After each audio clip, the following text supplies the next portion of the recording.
Om Shanti, everyone. Good morning to those from India. Good evening, and as always, every Monday we have a very special Baba's child who is going to take us through this very beautiful journey. And today's topic is very close to Baba, and Baba has been talking about this for the last couple of days.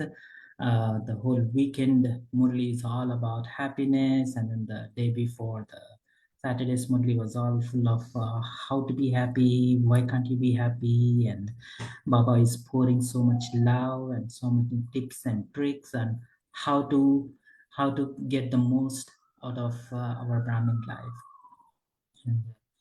uh, as we all been churning and then meditating and also cherishing this confluence age moments. Today we have with us Sister Ritu. Sister Ritu is from India. She has a very rich background. She's a just I don't want to miss anything. So she has been a corporate trainer and she has a lot of awards in her belt. And then one of the things that really caught my attention is, everyone, all 8 billion people of our human family is seeking for happiness. And there are a lot of ways, there are a lot of studies that have been done. And one of the things Sister Ritu was also expert in is she was a certified happiness practitioner, and I think is it from UC Berkeley, Ritu? Yeah. So this is next door to where we come from. So let's explore. She has a lot of service within the family and for a lot of the corporate world. Um, uh, so you can just Google BK Ritu on internet and you'll get a lot of things. Uh, Without any further ado, I invite Sister Ritu to take us through this journey of happiness. And I strongly recommend if you can turn on your cameras, if you're in a safe place, so that happiness cannot be felt without the video on. So through our drishti, through our expression, we get to express and experience. So if you are in a safe place, please feel free to turn on your cameras, but no pressure.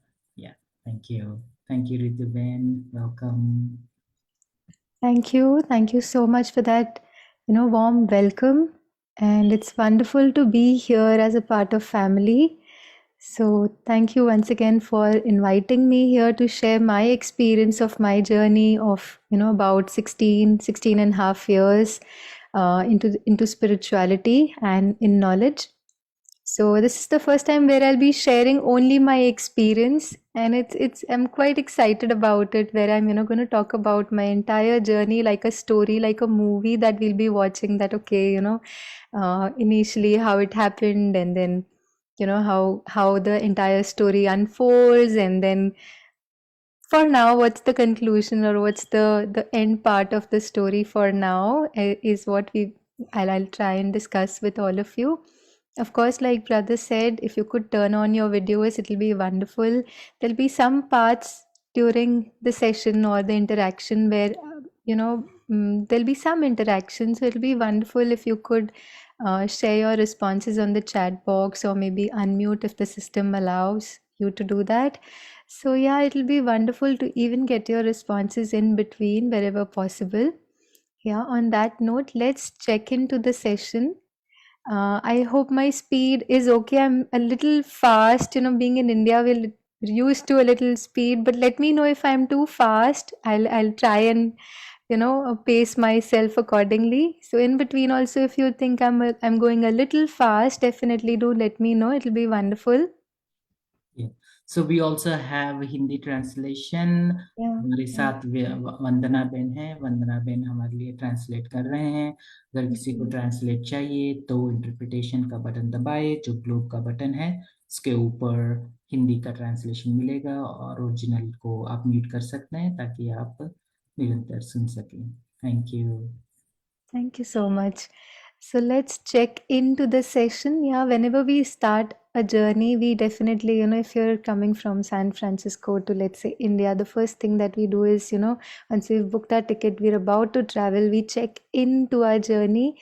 So let's check into this journey within. Yeah, so I want you to just relax for a couple of minutes. If there's anything that you're doing alongside, just leave that for a couple of moments. Very, very relaxed, very comfortable.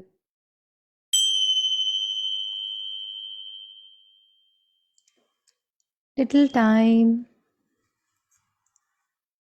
for your own self.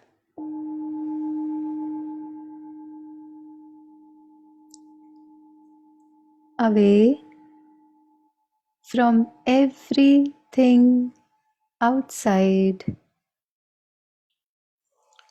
Your own time.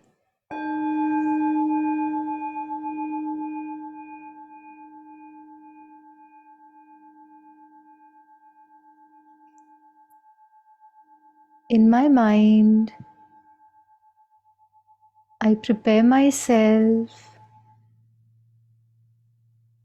for some new perspectives, for some new learnings, for some new sharings.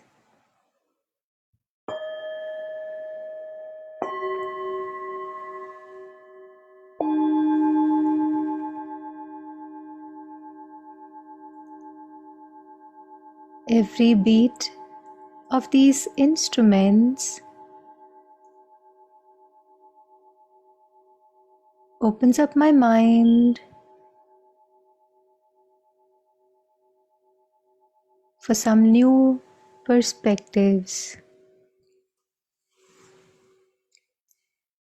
My mind is very, very relaxed, and so is my body. Continue to feel that sense of relaxation very, very deeply.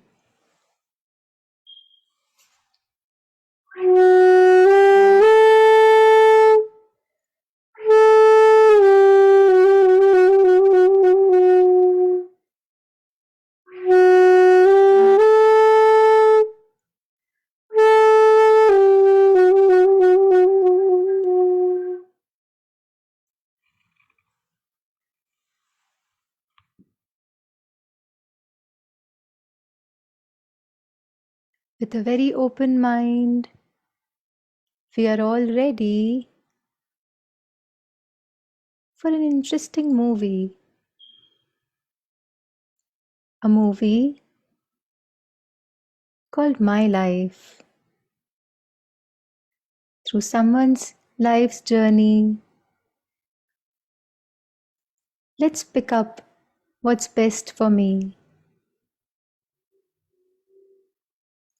Om Shanti.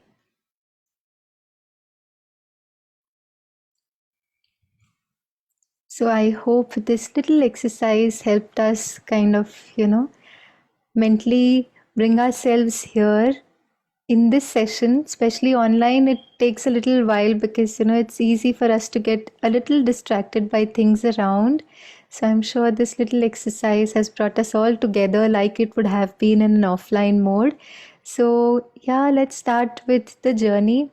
So I usually tell people, which is not something that you may have heard by now, I usually tell people that, I'm a BK by mistake.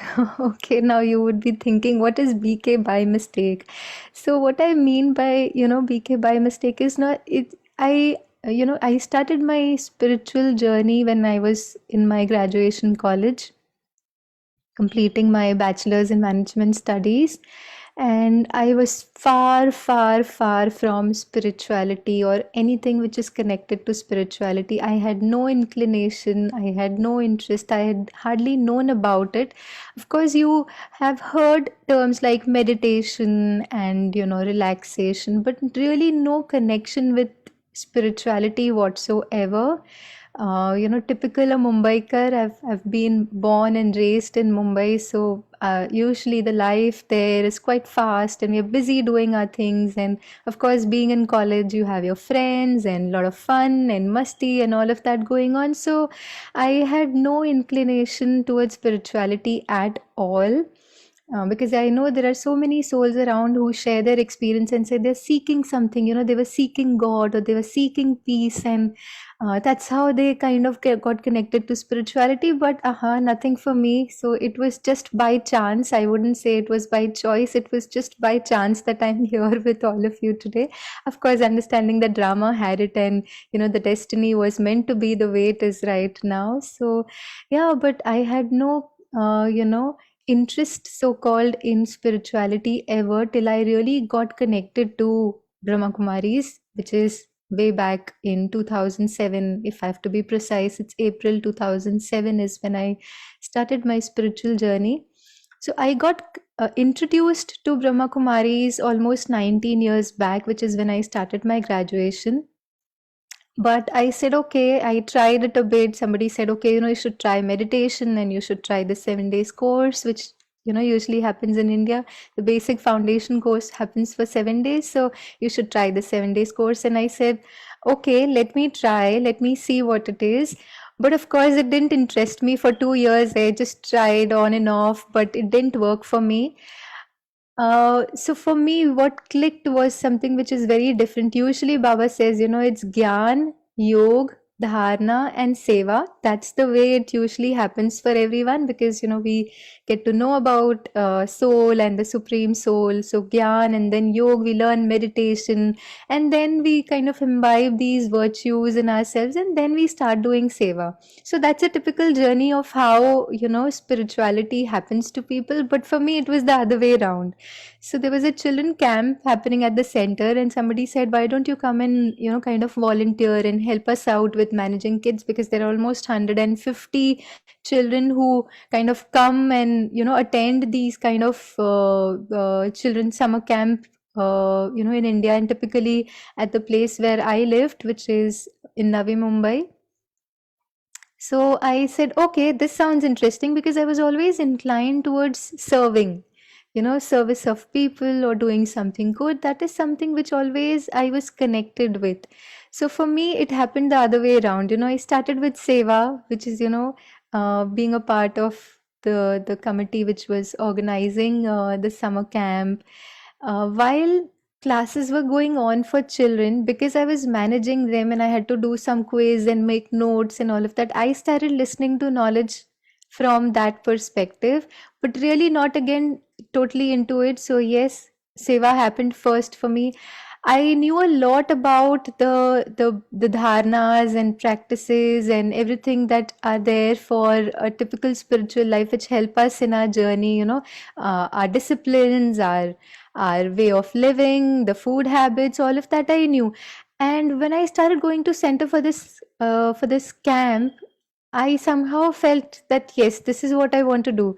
So for me, Seva happened first. The moment I started going for that summer camp, I started, I wanted to practice. Of course, you can't do it 100%. You just have that intent to kind of follow all the disciplines. So discipline happened for me then. Meditation and Gyan for me happened much later. I mean, I think I started understanding Murli after maybe, of course, I used to listen to Murli every day. It's not like I never used to listen because I was, there's this palna and this environment that you get at center that you start feeling connected to the center. And that's what happened with me. When I started going, I started feeling that connect with, the Brahmin family and the environment at the center. That's when I started feeling the connect. But understanding Murli happened much later. I think it took almost 2 years, 2.5 years for me to understand what Baba means, when he says certain things, even in terms of the words or even, the meaning of those words, the way Baba, is kind of saying it to his children. So it took me a long time. But I mean, God has his own ways. Yeah. So, because I was young and quite energetic, enthusiasm, all that we have for such things. So, what happened and what kept me hooked on to not leaving Murli or continuing my spiritual journey is these little miracles that happened in between. So one little example that I can give to you. So there was Murli class going on, and I was just about maybe a week or two, after my 7 days course, the basic Raj Yoga Foundation course, and there's this question and answer in the Murli, and when the center sister Didi read that question, and she asked everyone, "What do you think is the answer Baba gave today?" And I happened to answer, and it was exactly the way it was there in the Murli. Whereas I have no clue about what Murli is. What so somewhere these little miracles, and I think it's his way to kind of motivate you, and those little. So because I was so young, and all of these little things really kind of make you feel, wow, I know it all, and yeah, I am that spiritual kind of person, and I have knowledge. And so I started relating in that way. So in the class I'm still very new, there are so many other people, but I'm so new, and I got that answer right. And these little things that happen which kind of make you feel, yeah, it is a part of you, it is a part of your journey, it's not something which is far or distant from you. So I think that's his way, and he knows each child very, I mean, he knows us so well, and so he knows what is it that exactly keeps us there to continue our spiritual journey. And then little experiences again on the journey in the initial days, like there was one time I remember I was sitting in the Murli class, and there was this song which is "Kahan Milega Baba Aisa." I don't know if you've heard that song. It's a beautiful song. "Kahan Milega Baba Aisa, Satyug mein Tera Pyar." So, it is this time where we receive so much love. And like I said, I had done 7 days course, but not that I was very much into it. I mean, not that I understood. So I was just listening, yeah, okay, good.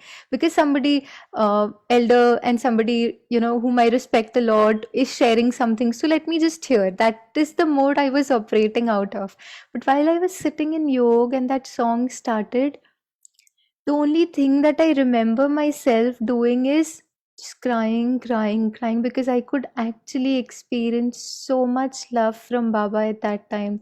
Whereas if you ask me, I didn't even know exactly who God is, because I was still, I did bhakti a little bit. I used to, do a little bit of prayers, and I used to worship Shiv in the form of the way it is worshipped in bhakti. So yeah, that journey was continuing alongside. So I really didn't know exactly who Baba was, but at that point in time when I was sitting and that song just started playing, the only thing that I could experience is so much love from Baba.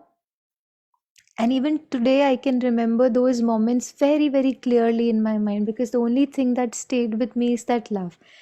And while I was very deeply experiencing that love, I only kept crying. There were these, I think there was some cleansing that was happening through God's love. Like they say, right? Love is the biggest healer for the soul. So it's God's love that was kind of cleansing something within, and it was just going, and through those tears, it was just going, and I could only experience. I don't even know when the song finished, and I was in that feeling for quite a few minutes after that. So I said, yeah, and that's a point where I started feeling a very strong connect with God. I could actually understand, not know.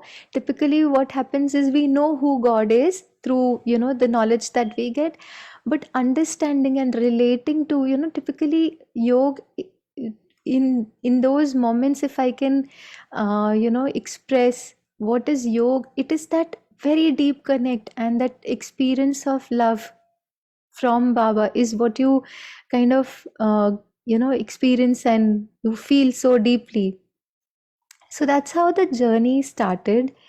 But yeah, one thing which I kind of think about when I look at it in the initial days. So it wasn't like my family was in Gyan, or if I, anybody around me, like my friends, my distant relatives, nobody around was connected to spirituality or Brahma Kumaris.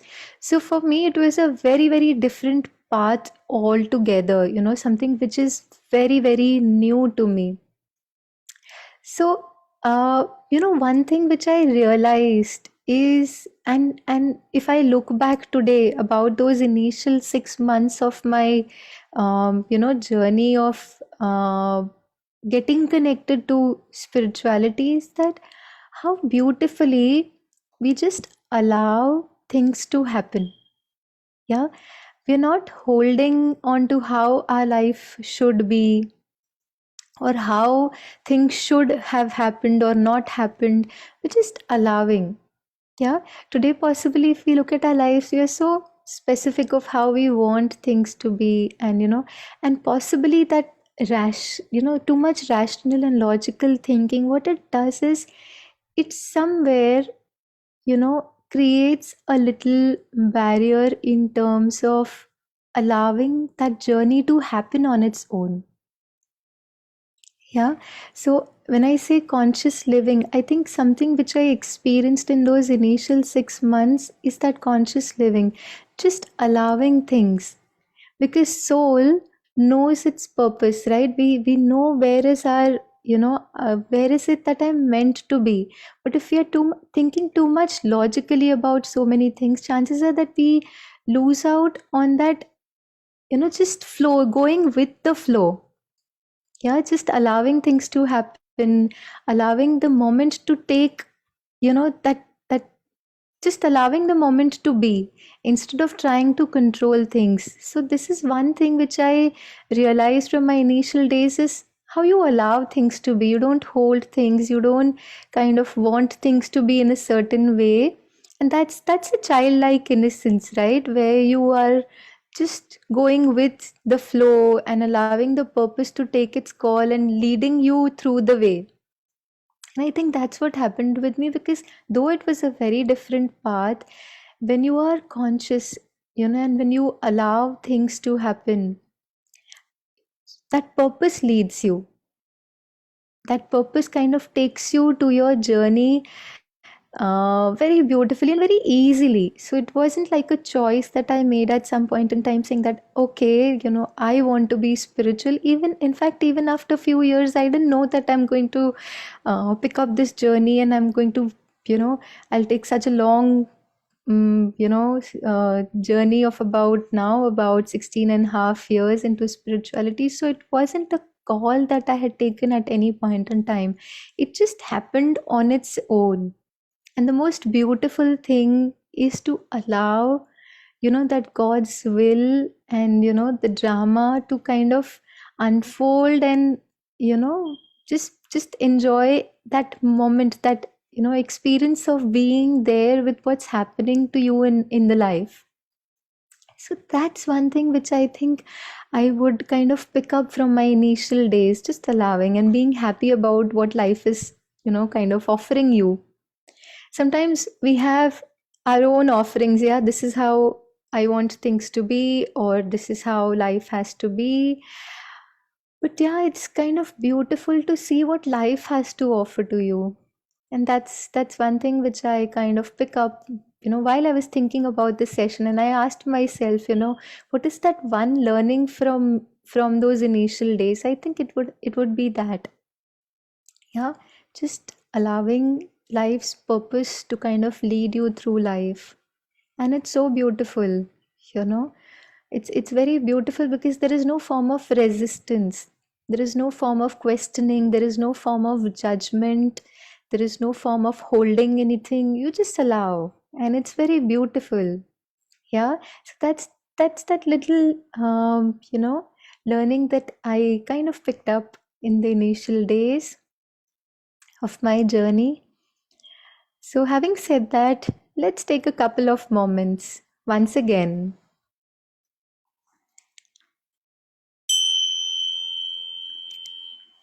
Very, very relaxed, very comfortable.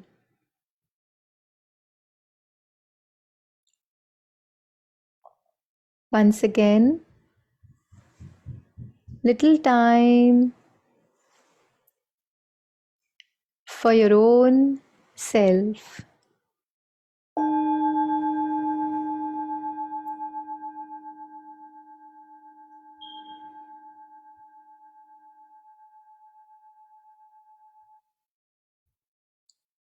Let me ask myself today, in my journey of spirituality,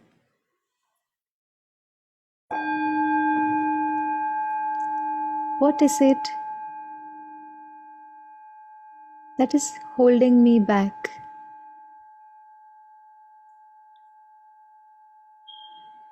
Is there anything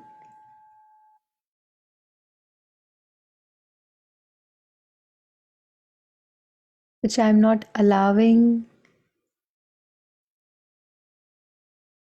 Some if, what if, how will things?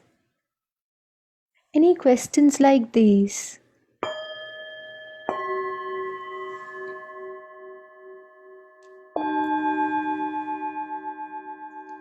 Are there any form of resistance that I'm creating that doesn't allow life to flow very easily?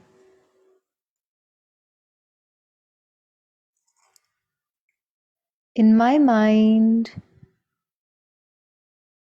I release any form of resistance. Let it slowly go. Just release it and let go of any form of resistance.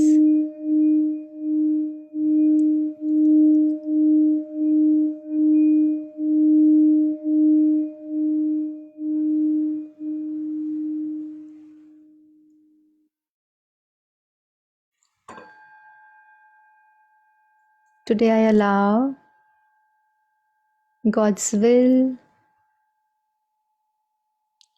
and the purpose of my journey to lead me through the experiences of life.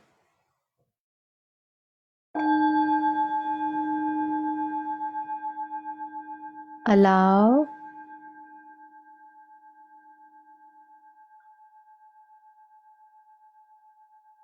let go,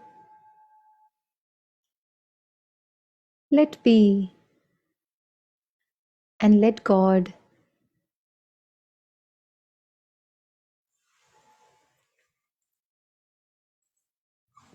Let me once again reaffirm, let go any form of resistance, let be, and let God. Ask yourself, what is the experience that you have when you let go, let be, and let God? Just be there for a couple of more moments, very, very relaxed, very comfortable.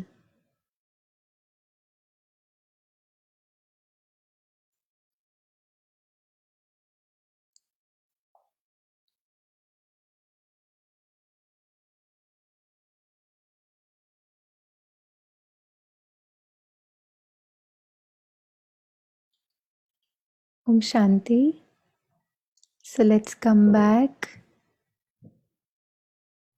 So moving on in this movie, 1.5 hour movie. Typically in India we have 3 hours movie, but here usually I know the duration is a little short. So even we have this, interaction for about hour and a half.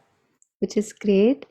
So yeah, moving on in the journey. So like I said, I just do around my Sheila Ben wants to say something, or is it by mistake the hand is raised? Sister, do you want to share something or you want to ask something here? Sheela बहन कुछ बोलना चाहते हैं? I think it accidentally. No problem. Yeah. So, moving on to the journey. So, yeah, 2007 is when I got connected, and it was towards the end of my graduation. But if you also remember, 2007 to 9 is also a time which was a kind of, like they say, great recession time. Yeah, so I just finished my graduation. I was still thinking if I should pursue my post graduation or should I pick up a job, get some experience, and then pursue my post graduation. While I was thinking all of that, my family was quite keen that I should continue with my education. And typically, it happens in India that not everyone has work experience and then they do their post graduation or their masters. So it happened with me also. I continued with my journey of my education, and I started pursuing my masters in business administration. And while I was doing that, we started hearing all the effects that even India had for from the great recession that happened between 2007 and 9. And of course, I was looking for internship, I was looking for job, and while all of that was happening parallelly, while I was still studying, what also happened during that time is, it had effect on all industries in India also. Of course, the major impact was in US, I know, but it did have a lot of impact on India and the industries in India also. And something that was very peculiar was the impact that it had on real estate. Yeah, so my family business was into all of that, and somewhere that got a hit, big time hit. And while I was studying, I didn't know what to do. And as a person, I've been so I know that there are souls, especially VK souls, who are already quite stable and quite there in terms of, because somewhere those sanskars are there in them. But for me, it has been a very different journey. I've been a very, very sensitive person from childhood. Even little things that may go wrong and it would start disturbing me. Even little things that people would say, or pinpoint or make a comment about it would start disturbing me. I would start churning about it. Why did they say this? So that's how I've been. I've been a more sensitive child who would get affected by even little things. So for me, that journey of bringing myself to a point where, okay, it's you decide your experiences of life. That has been quite long, and it's been quite an effort for me because it doesn't come naturally to me. So at that time, a situation where I'm still studying, where I'm looking for internships, I'm looking for job, and everything outside is not going right. The family situation somewhere is getting a little uh, not so great. I mean, that has also kind of impacted in a big way. But I really don't know what worked through me at that point in time. I still don't know because I was just 6, 7 months into spirituality. And I don't think I had empowered, or maybe a year into it. And I don't think I had worked on myself enough to be able to manage through that situation the way I did at that point in time. So, somewhere, though my family was not into Gyan, and though I had just started my journey of spirituality, what happened very beautifully at that point in time is, I uh, during my after completing my first year, I did internship at one place. I was immediately somehow, I was it is I think it is only his blessings and his powers that helped me give my 100% in my internship. Though in my batch of about 60 students, there were hardly one or two students, two, three students I remember, who got placed even after completing their masters, because the time was such, people were not getting that many jobs. And so a lot of these things that were going on around. But I think it is only his powers and his blessings that made me feel so stable through that entire journey. Not that it didn't affect me, but I know for the fact it didn't affect me as much as it could have done without Baba being there with me. So at the same place where I did my internship, I immediately, in the first, by end of first year itself, I was able to get a job, because the situation was such that I was trying to manage my education and job alongside in the second year itself. I know it's very common in US for people to pick up jobs while they're studying, but in India, it's very different, especially at that time when things were not online, when things were, you had to be in college from like morning to evening and then going to a job and things like that. But I think the only thing that worked through me is God's powers, because I know for the fact that I never had that power. It is only His, blessings that kind of gets you through. And today, when I look back, I see and I say, "Oh, was it really me?" But I know it wasn't me. It is only His blessings. So yeah, and every couple of months back, 1 or 2 months back, if I remember correctly, there was one Avyakt Murli where Baba said that every paper that comes to us, every challenge or every situation that comes to us, take it as a learning. It's not like a paper for you, it's a learning. What is it that it is trying to teach you? Look at the learnings, and you will never find those challenges to be very big. So one beautiful thing that happened to me in this entire process is that when I started my spiritual journey, my family was a little concerned because I was still young, I was still studying. They were not very comfortable me taking a different path than what usually people pick up or choose for their lives. So they were quite concerned about me, and of course, being parents, they were into a zone where they wanted me to be safe and doing what everybody else is doing, because that's how they think life should be. But this entire journey of being able to manage through that situation, getting a job, managing my education, that gave them some sense of comfort, saying that no, maybe, so not that they said it verbally, but then the shift that I saw in their behavior, that was the biggest gift that I could get through out of that situation. Of course, at that time, I didn't realize that, it's God's power which is working. I just, continued moving in that journey. Okay, this is what I have to do. This is what I have to do. I continued doing without getting too much affected, because today I know that possibly it was God's canopy that was protecting me from everything that was happening outside. I was so much focused on what I had to do at that point in time.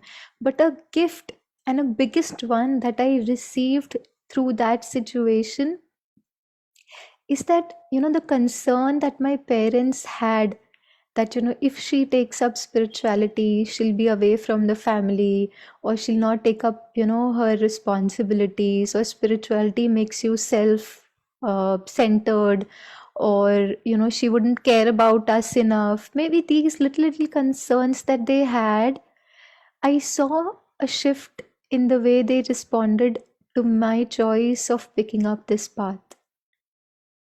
Yeah, so that situation, in fact, turned out to be such a big blessing for me, because I know in our spiritual journey, the blessings, the more we have blessings of our loved ones and people, because see, our family and people around us, they are constantly connected with us through their minds and their thoughts.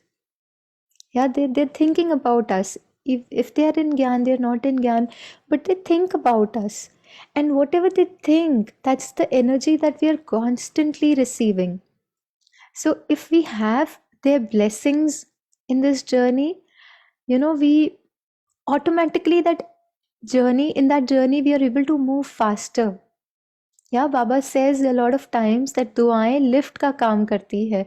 I don't know how to kind of translate this in English, but blessings they work like lift. They kind of take you higher with a lot of speed. So दुआएं lift का काम करती हैं. So I think I experienced that though so deeply in my life, that people around, when they have a lot of good wishes and they have a lot of blessings for your journey, chances of us progressing internally on our journey is also very, very, faster. It's smooth, it's seamless.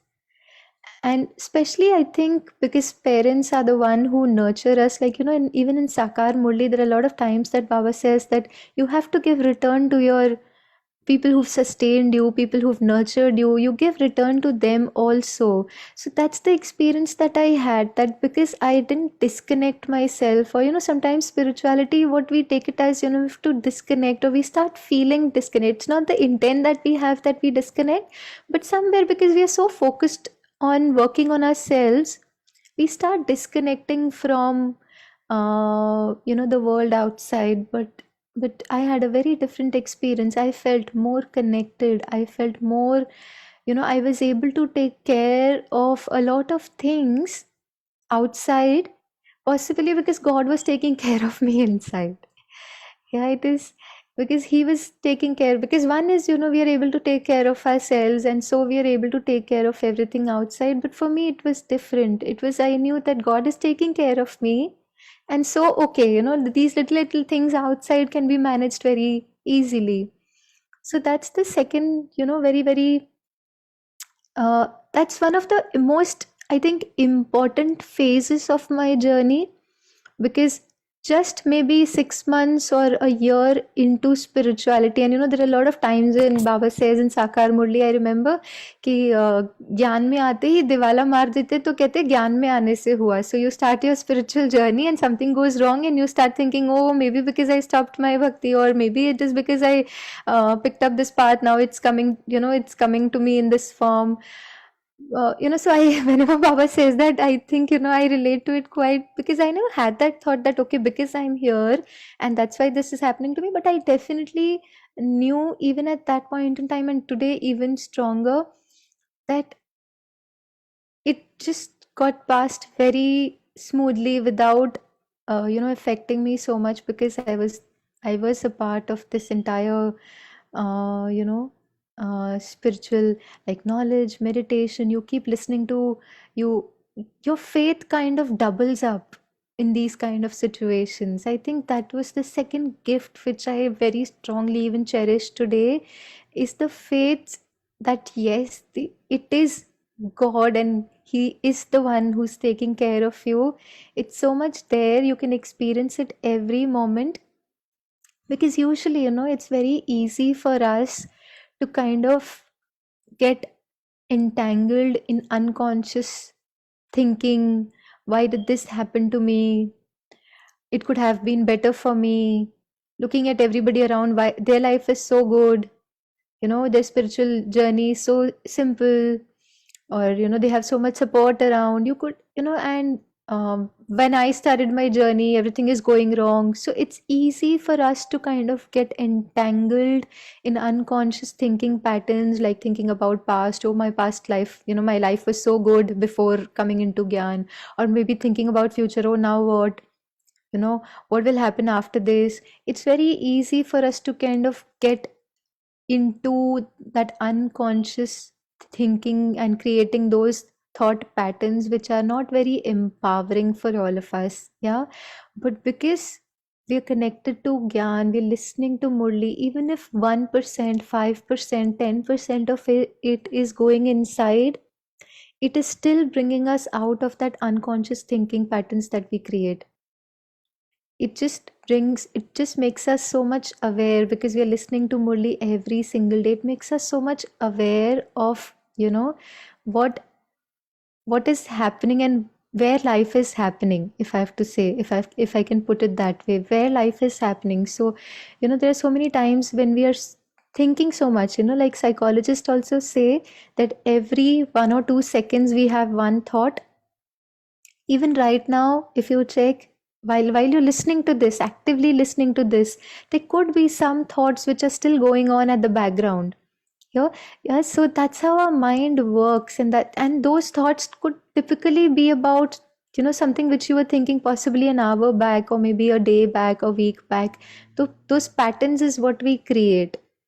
Yeah, but what is important is, we're able to manage situations very beautifully when we live, life where it is happening. Usually when we work upon the past or the future, it's like pushing that wall. If I suddenly stand up right now and I just go and start pushing that wall, what is it that you would do? You would start thinking, oh my god, oh, who is the person whom they've called today? She's not okay, she needs some help. Yeah, you'd start thinking, if I start pushing that wall and I think that it's going to move an inch ahead, you would start wondering, what is this sister doing? Yeah, but it's exactly like that, right? Don't we do that all the time when we think about the past and say, why did this happen to me? Or I wish things could have happened a little different way. It's like pushing that wall. It's not going to change. Or thinking about future, what will happen? What if? So, like they say, people who live in the past usually live in sadness. They experience a lot of sadness. People who live in future, they live in fear. That's because fear of unknown. What if? I don't know if this will happen.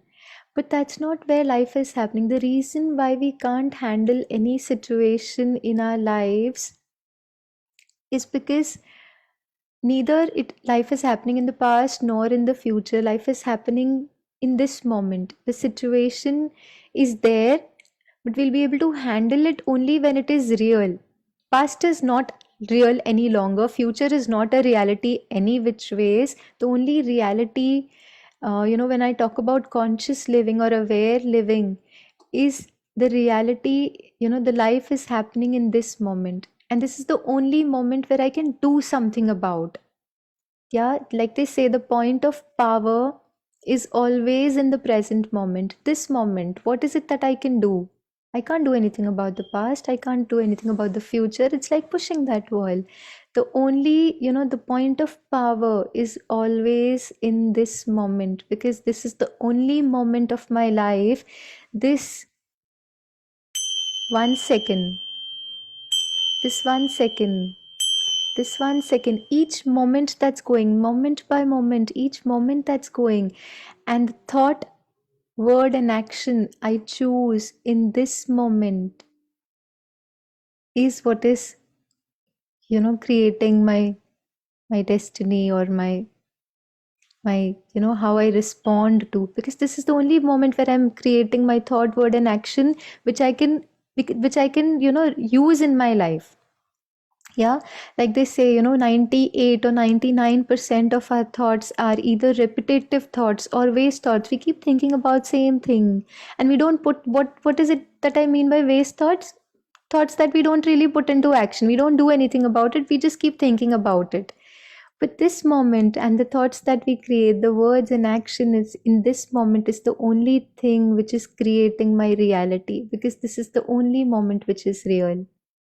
I think that is something which helps us manage through situations that all of us, yeah. It's not like I have this challenge or I have faced something in my life. No, I know each one of us have these experiences. And if I ask 26 of us here today in this session, each one of us have stories like this, where, you have faced something and you have got that baba's help, and you were able to manage through that situation. But let's bring out, what is it that helped us? Just being in that moment, not getting entangled in the thoughts of past and the future, not getting entangled in the stories of mind. What if? Not getting entangled in those stories, and just living life moment by moment, creating that awareness of, what am I thinking, what am I saying, what am I doing, just living every moment so beautifully. Yeah, and that's what I think is very deeply connected to one thing which Baba says: conscious living, creating that soul consciousness. Yeah, only when we are aware, not thinking about the drama of the past and the future, is when we are able to create that aware living, when we are able to experience that conscious living, that I am that being, a point of light, a peaceful being, a powerful being. It's so easy to create that awareness when we start living our lives where it is actually happening, because we then understand that we are not these thoughts. Just one realization experience, which helps us create soul consciousness, is, you know, not getting entangled. We sometimes, when these situations come up, it's the Baba says, you know we're not able to put full stop at times. Yeah, we're not able to put full stop. Baba says situation comes, put a full stop. But it's sometimes, especially for people like me who have been very sensitive and, reacting to little things, it's quite an effort to put full stop. Believe me, it's not that easy to kind of put full stop on things when you are extremely sensitive. But this little practice of understanding that, okay, these thoughts that I'm thinking right now, I'm not these thoughts. Yeah, just creating that little distance from our thoughts. I'm not these thoughts. I'm the one who's creating these thoughts. I'm the master of these thoughts. Just that little distance helps us kind of not get entangled in the stories of the mind. Most of us, even when we start a spiritual journey, but when situations like these come up, what we end up doing is we start living in our minds. What do I mean by living in our minds is, constantly engaged in those mental patterns. We start living in our minds, whereas life is happening in real world. And it's so easy for us to manage through situations when we are not living in the stories of our mind, but when we are living life in reality where it is happening. So that's little practice, I think, which in our journey of spirituality, in my journey of spirituality, has helped me. This is just one example. Of course, like we said, we're going through times where challenges is a part. Like, situations do come up for all of us. Not neither one of us is free from, these kind of situations that keep coming. Of course, we know the time is such, things will come up because they have to get settled. All our karmic account are, it's time for us to kind of settle all of that. So it will come for sure. But the best way, the best tool that spirituality gives us is conscious living. We're able to manage through situations, because the question that we ask ourselves during those moments is, when we are aware, when we are conscious and not entangled in unconscious thoughts, the stories of the mind, when we are not living there but in reality, what very beautifully we can do to ourselves is ask ourselves, what is it that I can do at this point in time? Why did this happen? What will happen? If we are busy thinking about that, chances are we may miss out on asking ourselves as to, what is it that I can do at this point in time to manage the situation? What is it that I can do? And when I just this one question, look at any situation in your life, and I'll also do that for myself. Let's look at any situation that we have in our lives right now, and look at it and ask ourselves, what is it that I can do at this point in time to manage it?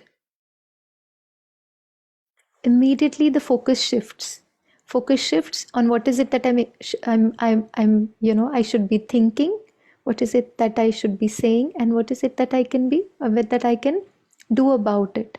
And my entire energy that then goes into doing it. So not living in future doesn't mean we don't think or we don't plan. Of course we think about future, we plan for future, but one is planning for future, second is living in the future. There is a lot of difference. So uh, planning for future, let's say if I have to go after this and prepare my meal, for example, I have to prepare my meal. Planning would be, I need ingredient A, B, and C. That's the planning part of it. And then my entire energy goes into invested in doing it. That's planning and execution. But living in future means, I don't know if it'll turn out to be good. I don't know if they'll like it. I don't know if they'll eat something outside and come and not eat what I have prepared. I hope the quantity of salt is okay. That's living in future. I hope the presentation goes okay. I hope this is fine. This turns out to be okay. So all of that is living in future. So definitely we ask ourselves, what is it that I can do? And then my entire energy goes into doing what I'm supposed to do or meant to be doing at that point in time. So that's, I think, a little experience that I had. And of course, it wasn't a conscious choice at that point in time, but the learning that I had in those, 2 years of, between 2007 and 2009, the phase that kind of I experienced just after coming into Gyan. When I look at that situation, these are few learnings that I could pick up. And even today, of course, at that time it was God's blessing, but today it's that little effort that I look at my journey and say, this is what I did, possibly this helped me a little better. Maybe this is what I could have done a little differently. I could have done it differently. So one thing again, we say that we do, if we don't think about past, I mean, how do we learn from our past? So what is the difference between living in the past and, learning from the past? Learning is looking at it, asking yourself, if same situation comes up to me now, how would I respond differently? How would I respond differently if same situation comes up? And that's what I do in my journey. Let's say if there is some situation which is there, I look at, the journey that I've had. What is it that I did at that point in time? How can I do it differently now? Is the learning that we can pick up. Yeah, what is it that I would do differently if similar situation comes up? But living in, why did this happen? Why me? Why every time this happens to me? Now these kind of thoughts are like living in the past. So we do learn from the past, we do plan for the future, but live life where it is happening. And that's what kind of helped me in my journey to, not just that situation, but any situation that comes up even today. That little practice really helps me, like I said, being a very emotional and a sensitive person, to a journey where I don't say that I'm there and I'm very stable and I don't react at all. No, I'm sorry, I'm still not there. I'm just here to share my journey because I know I'm working and I know there is some progress. But that progress has happened possibly because of these little practices that I'm sharing with all of you today. Yeah, so on that note, let's again come back to ourselves. Few moments again with our own selves.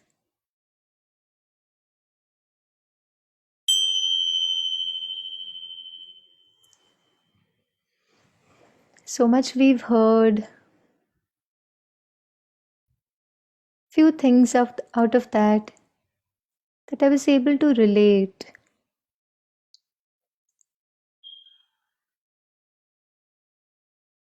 Yeah, this is what even I have seen in my life. Or maybe few things which I feel are relevant for me.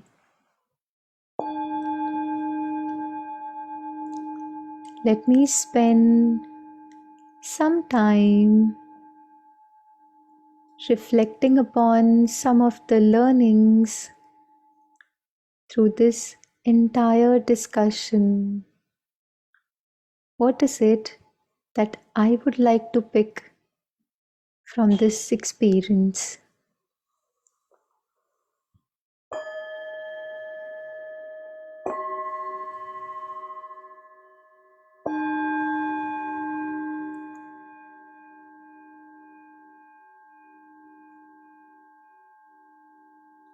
In this one moment,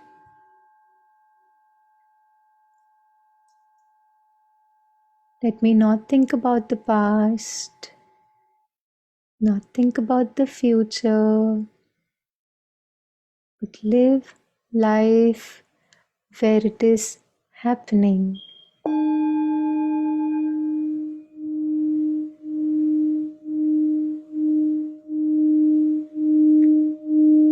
Life is happening in this one moment.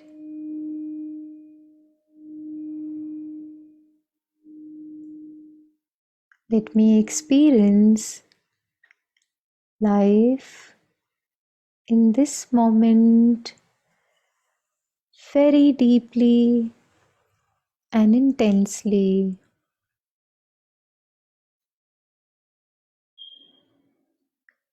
Let me live my life very deeply and intensely in this one moment.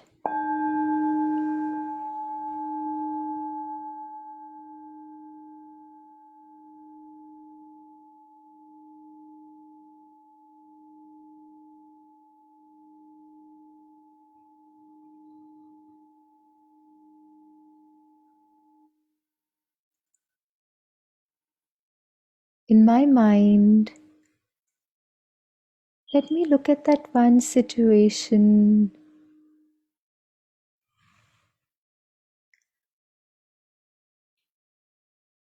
a situation which needs to be taken care of. Let me ask myself, what is it that I can do to make it better?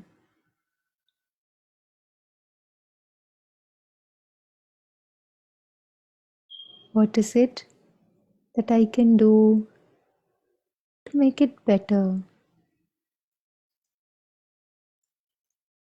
Knowing and realizing that my thoughts, my words, and my actions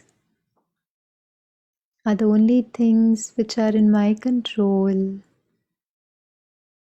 I can do something about it.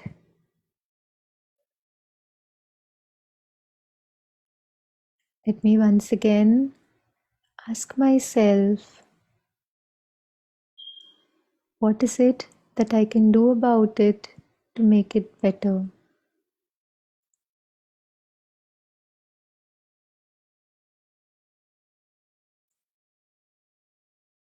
While you reflect on this question,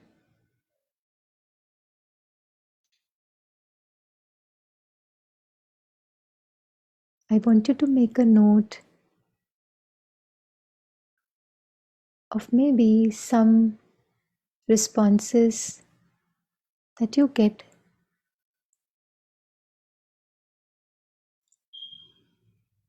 Maybe you can do 1, 2, and 3 to take care of it. If you have a book and a pen or your mobile notes, you can just pick it up and maybe make a note of what responses do you get for yourself from Baba to take care of that situation a little better.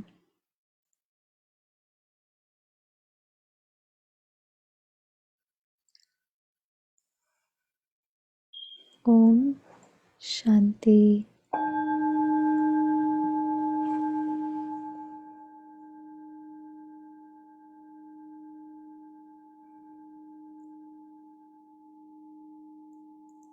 So let's take a minute and pause this little reflection exercise that we did. If there is something that has come to you that you felt and you thought of through this reflection, maybe you can make a note of it. It always helps to kind of, writing helps us get that clarity in our thoughts. If we just think about something, chances are that we may end up just getting lost in thoughts. But when we make a note of things, it helps us get a lot of clarity in how we want things to be. So let's take a minute. Each one of us may have had different experiences or different thoughts or different um, you know responses to this one little exercise. Maybe you can make a note of it, and from today onwards, or it's 6:30 p.m. in US, so from tomorrow onwards maybe we'll start practicing. Let's take a minute, make a note of it, till we move on to the next last experience for today. Anybody who would like to share any thoughts of whatever we've discussed so far? Any new perspective and the way you are looking at situation, the way, any shift that you have got in couple of moments that you sat with yourself and reflected? Any thoughts that anybody would like to share here before we move on?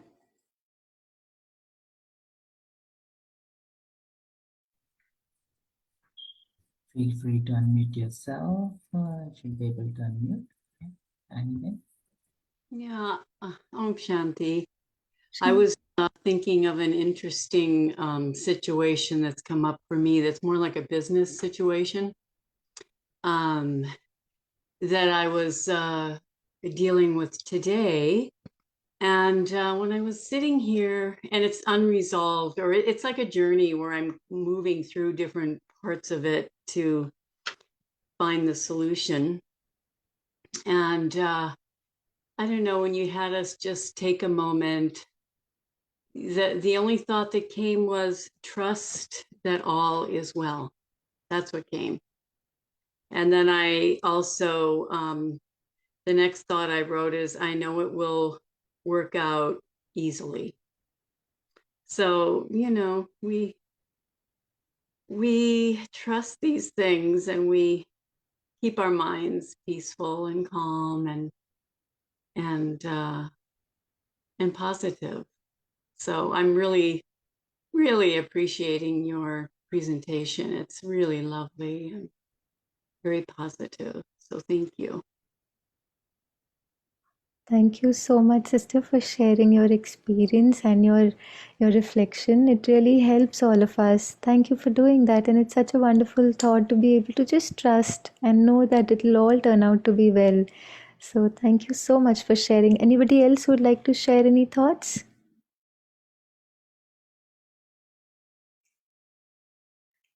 Or should we move on to the last part of our journey? Are we good? So great, let's move on to the next bit, which is, the practices that in, past few, I would say specifically 2 years that I have, started and how it has helped me. So I remember about 2 years back, just after COVID, I guess,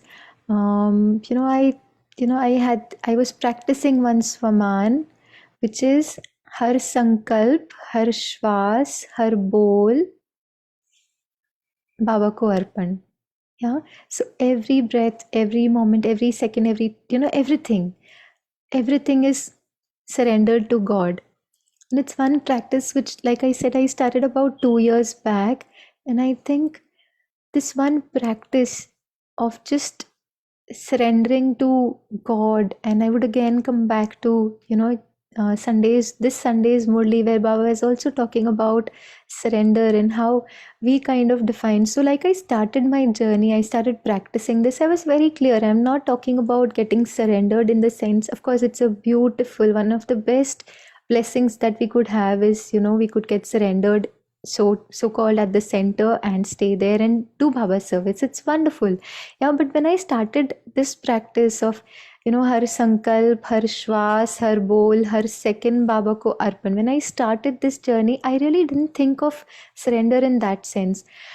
But it was just a very deep experience that every moment is for God. Yeah, it's surrendered to God. Baba ko arpan, Baba ko arpan, Baba ko arpan. So I was doing this very intensely for a couple of months, Baba ko arpan. Whatever I do, the only thought is Baba ko arpan.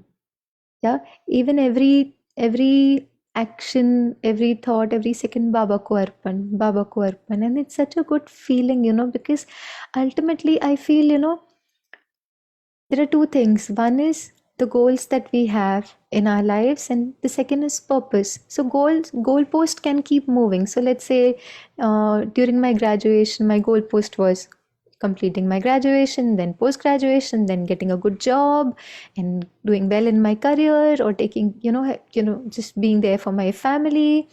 these are little things that, over a period of time we can have moving goalposts in our life, but there's something which is so much more deeper, and which is the purpose that the soul has, the core purpose of our existence.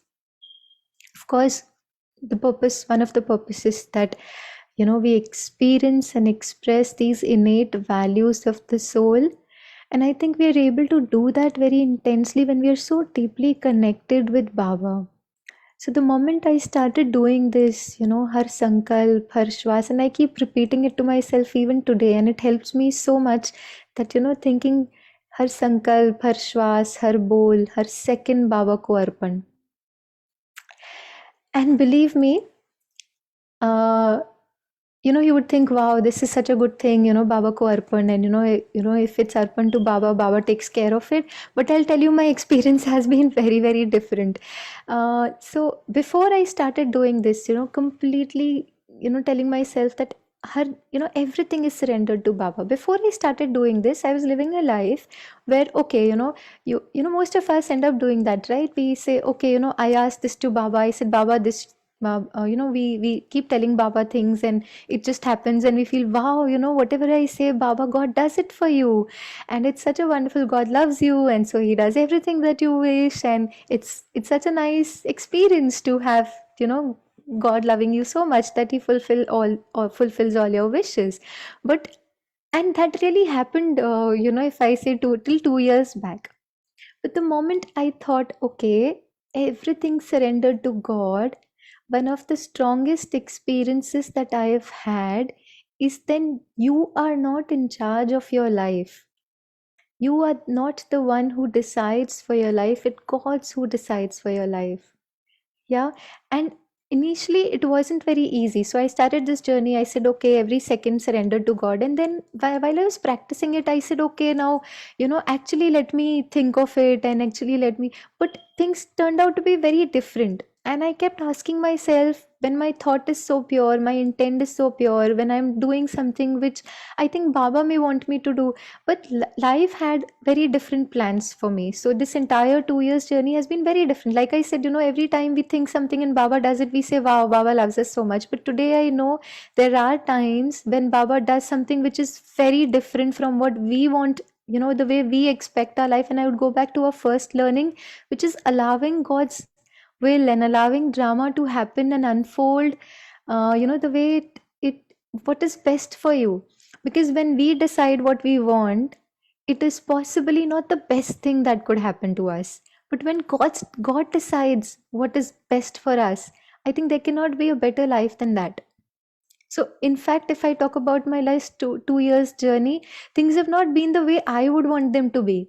But I for sure know that, mm, when I look at it after few years, and I look back, and I say, yeah, it was God's will, and it is perfect because it's God's will. Yeah, so I have completely redefined, and the way I see at through this practice of, everything arpan to Baba, the practice that I've been doing for past 2 years, what I have understood, the way I have started understanding the meaning of surrender is very different from the way I would have done maybe 2 years back. Yeah. And before I really share my understanding of past 2 years of what surrender really, really means, any thoughts that you have, maybe you can put it up in the chat box. What is surrender to you?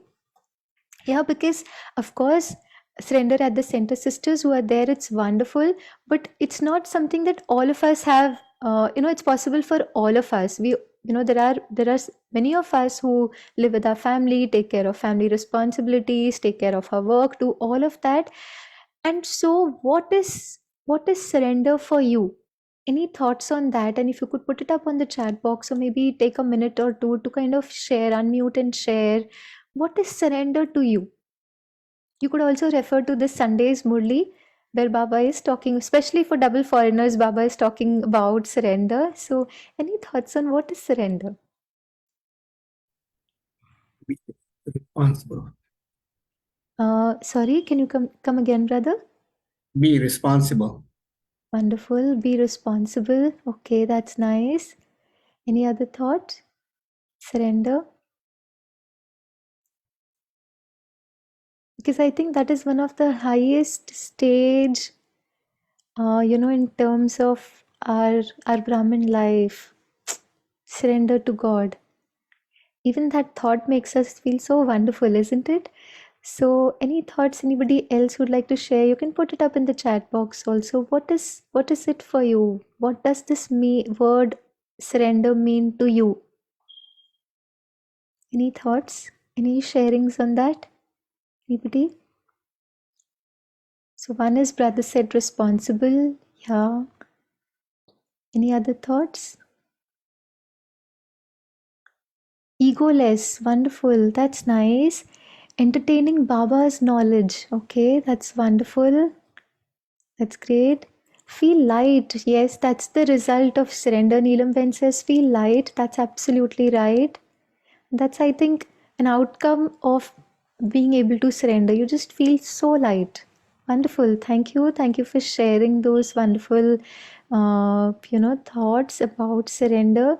So for me, the way I have experienced surrender in past 2 years is, just once again allowing God's will to work through you. God has His plans and God knows what's best for you. So, not thinking too much, just allowing God's will to work through you. And, typically, if I have to share, there are situations which may not turn out the way you want them to be. Can you still smile and say, okay, I know God is working through it, and I know He knows what's best for me? And so there is no feeling of resistance. So there is no feeling of, why this or why not that. You just allow and you're happy about, how things are. And like Sister Annie shared, you're able to trust. Surrender is trust. Surrender is allowing. Surrender is doing everything outside, but knowing that the purpose of your life is God and what He wants, the way He wants us to be. Yeah. Going back to the core purpose of our existence and the way God wants us to be. I think that's the real essence of surrender. Like what even Baba said in Sunday's Murli, you do everything, even a Lokik job, if it's with the intent, or if you are with that state of mind that it is for Alokik, then we are surrendered, isn't it? So it's such a wonderful feeling to be doing everything that Baba wants us to do, to do everything that drama has planned for us, but doing it, for whom? Yeah, so that's a little practice that an experience that I've had for past 2 years of what surrender could really mean. Even if we look at Brahma Baba, just it's not just about physical things that he surrendered, but just allowing God's will. Whatever the world says, I'm allowing what God wants to do through me. And that's, I think, the real essence of surrender and possibly our, journey of Brahmin life. One of the highest stage, of course, angelic stage is something that we are, that we, and a complete stage is what we definitely look at. But yeah, in our everyday life, just surrender. Every thought, every word, every action that we do, we know it's for Him. So yeah, that's little practice again that I had, and I know we have only a couple of minutes before we close this session. So Harshabhai, should we move to last meditation experience now? Sure. We also have Sister Geeta with us. Om Shanti Geeta Ben, welcome. So, Om Shanti. Sister Viritu, it was very nice to underlining, reminding, and your personal experience. I'm sure everybody motivate inside, and just hand over to Baba and be trusty and do the best of the best you can know. And let drama can also teach us. And that's where we just move forward. So thank you very much for hearing and your practical experience about. Thank you. Thank you so much, Didi. It's Bye. wonderful to meet the family online, meet you online. It's wonderful to be a part of this entire discussion. Thank you so much. It was wonderful being here.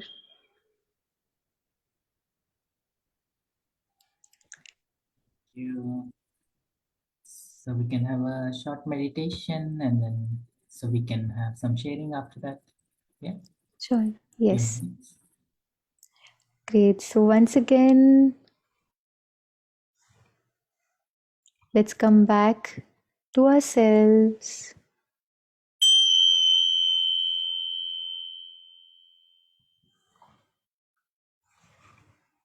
Again, a lot that we've heard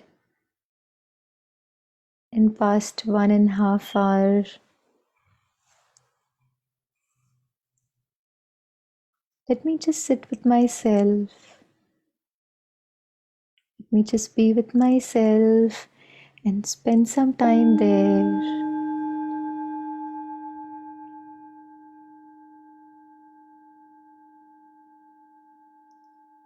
Let me just create that one thought.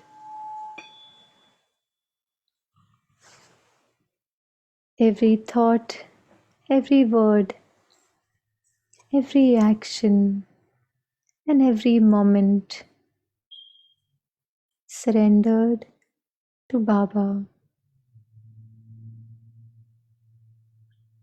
Everything that we do, the way we live, how we live, it's with that intent of complete surrender to Baba.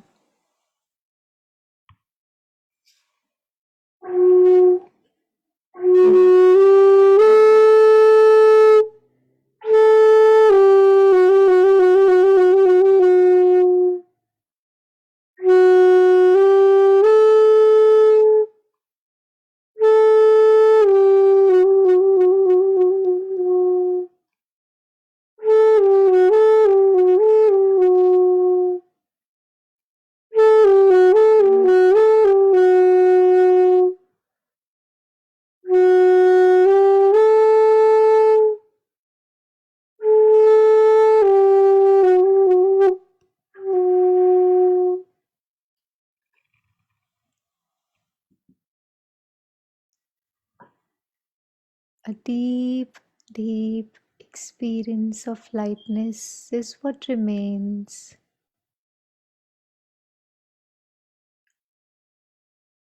when we surrender every part of our existence to Baba. Very, very light, very relaxed. Om Shanti.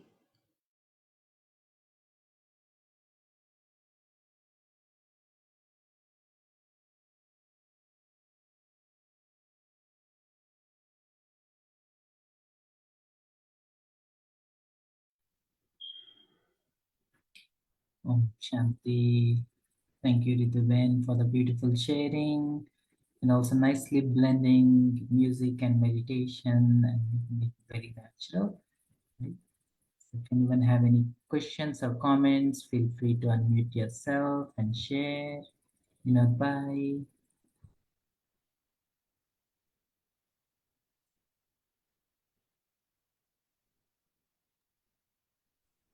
It was a wonderful reminder uh, to know the importance of being in present, and also difference between uh, living in the past and learning from the past, and planning the future versus living in the future. It was a good reminder. Thank you, sister. Thank you. Thank you so much for your sharing. Anyone have any questions, comments? Feel free to unmute yourself. So when somebody coming up, so I wanna ask a quick question with Ben, especially when we are talking about experiences and Confluence Age gives us a unique opportunity to have those experiences which we cannot, which is more than what we can experience in the rest of the time on earth. Uh, like definitely we are fully aware of who we are interacting with daddies, and we have a very beautiful community. Baba has created a nice divine family, like of course whole humanity is our family, but we get an opportunity that Brahma and Baba brings us together face to face to interact and engage with. So do you have any personal experiences that helped you to feel something which is alaukik, which is yeah, there is something more to this experience than normal. If you like to share something from that.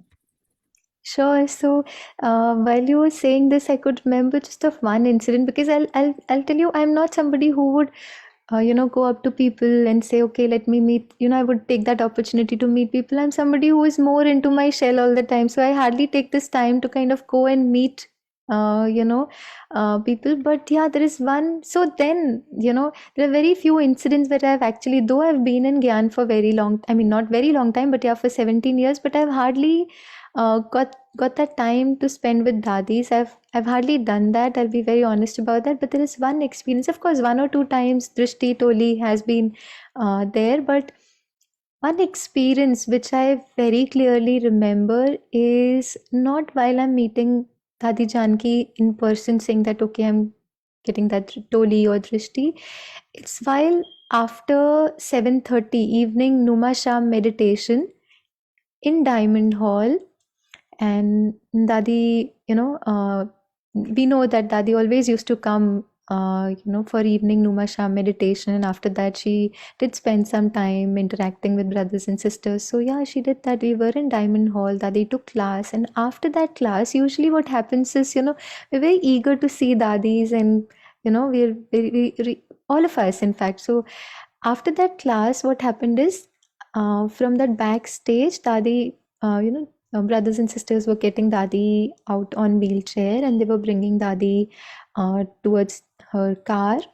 And all of us, so many of us in India, we know Diamond Hall is like full, and then there's so many brothers and sisters, and everybody there to just look at Dadi, because Dadi is Dadi, and everybody's just there to look at Dadi and get that 1 or 2 seconds of drishti from her. And even I was there along with so many of them, and just looking at Dadi, coming like an angel, she's there. And with so many people around, I mean, what I'm trying to say is, imagine the stage the soul has reached to give somebody that kind of experience, just few seconds.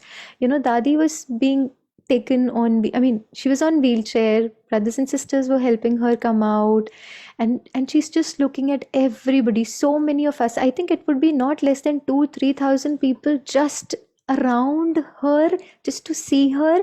And that 1 second of drishti from Dadi, there are times when we think that blessings of elders come when we meet them, but I think their presence is blessing by itself. So that 1 second or few seconds of drishti from Dadi, I think, has been one of the best experiences I've had so far in my journey. That those few seconds I could only experience is so much power through that. I don't even remember Dadi is looking at me 1 second, and then I don't even know if she's looking at me, she's not looking at me. I'm totally not even aware of what's happening outside. The only thing that I could experience is power. I mean, just, not aware of anything which is a part of this corporeal world. Just power is what I could experience. I don't know if it's called soul consciousness or what it is called, but the only experience that I had is power, that Shakti from Dadi. And I think that's the stage through which Dadi is operated from. And I think even today, if we look at our seniors, our Didi, like Moini Didi, whenever I listen to her class recently, I mean, I was in Madhuban for 9 months. Like I came back in October, I was there for Seva. So we used to hear Moini Didi a lot. And I think even when you listen to her, there is this stage that she has attained, which is so much beyond, anything which is there in this corporeal world.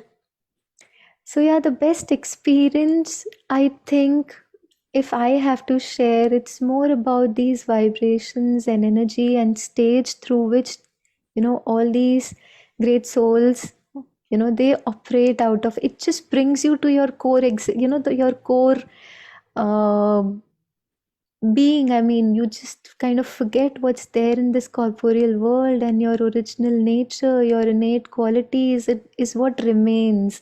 And I think that's the way Baba is, you know, that's the stage Baba is taking us to. So, yeah, corporeal, like, meetings in person, all of that palna that we get, all that is wonderful. There is no denial to that.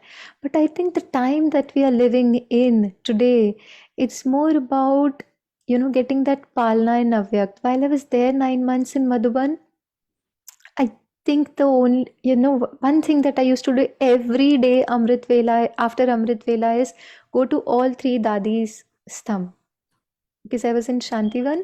So Dadi Janki, Dadi Gulsar, and Dadi Prakashwani, I used to go. And at no point in time in Amrit Vela, I felt that Dadis were not there. That Avyakt Palna, can we experience that Avyakt Palna? Because Dadis are the ones through Baba's powers, they are the ones who created and sustained this yajna so beautifully. It's still their existence which is sustaining the yajna so beautifully, is what I believe very strongly. And for us, being able to get that palna in Avyakt is one of the best gifts that I think, as the time has right now. The best gift that we can give to ourselves is know that even today in Avyakt, they are the ones who are sustaining us. They are the ones who are sustaining Yajna through Baba's powers. So yeah, that's one experience or one belief that I have about Palna, and sustenance that we get from um, dadis and elders even today. So Thank you. And definitely it is not normal to, so we cannot put things like that in words, because yeah, there are no physical words to describe those experiences. We can just describe the effect of that thing, like you feel high, you feel uplifted, you feel empowered, but you cannot put words like how did it really feel. Yeah, it's really beautiful. Yeah, but every time you tap into that memory, you're putting out a lot of vibrations, a lot of powerful energy into this world. Mhm. Thank you very much. Mhm. Anyone have any questions or comments or thoughts? Feel free to unmute yourself. Otherwise, thank you very much, Rituben, for beautiful sharing. And hopefully, so we'll see you soon.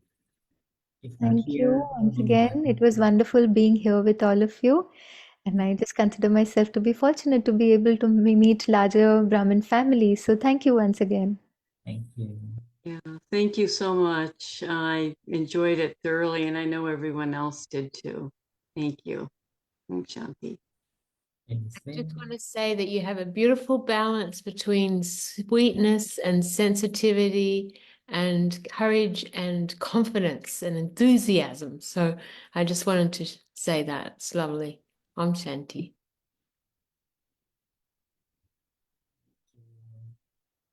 Thank you everyone for joining, and we'll see you in your subtle presence and tomorrow at Amrit 12. Om Shanti. Good night.